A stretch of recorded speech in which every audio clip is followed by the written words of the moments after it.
You are not free if you can't say no to your choice for president not being on the ballot in an upcoming election. This is something that happens in failed states and states with totalitarian leaders. It is simple. Trump has not been convicted of any crime, especially one regarding an insurrection. You are not free if you can't say no to being arrested for protecting your own property.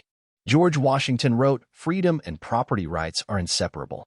You can't have one without the other. You have a right to protect that land. You're not free if the government can force your business to open on a religious day or any day of the week. The government has no right to tell you when you need to work. It is your labor. No one should be forced to give their labor away when they don't agree to it.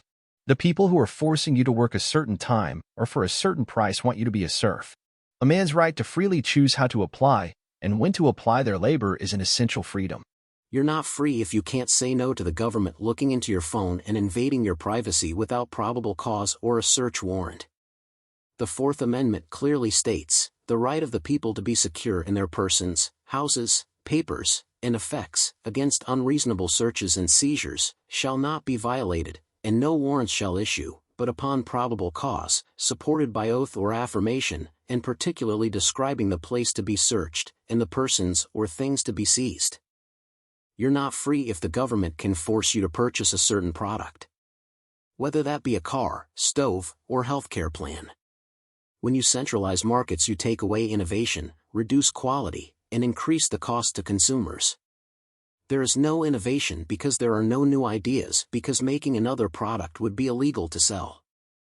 Centralization makes things more expensive and at a degraded quality because there is no incentive to reduce costs, charge less, or make things with high standards because the consumer has no choice.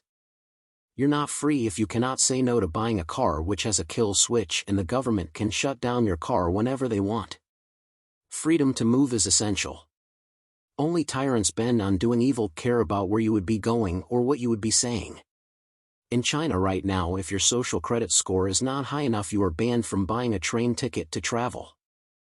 You're not free if the government is censoring your freedom of speech, the arbiter of what is true or not, and who is allowed to be called news.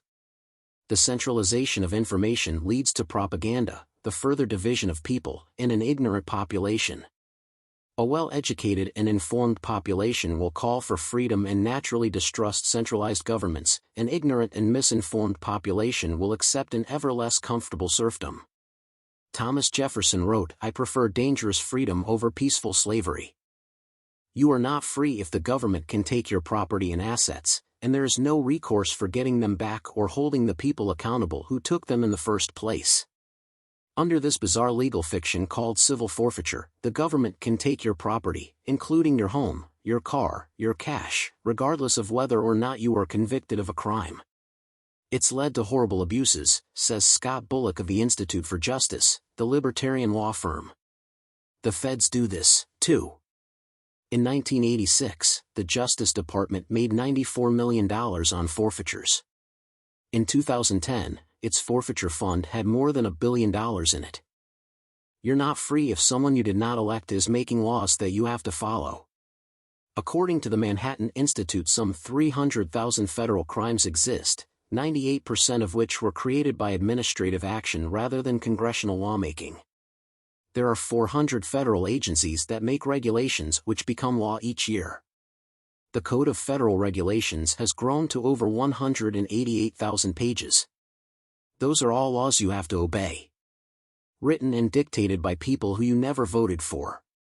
We now have a system where Congress is largely irrelevant. We have a 4-year dictator depending on who's in the White House.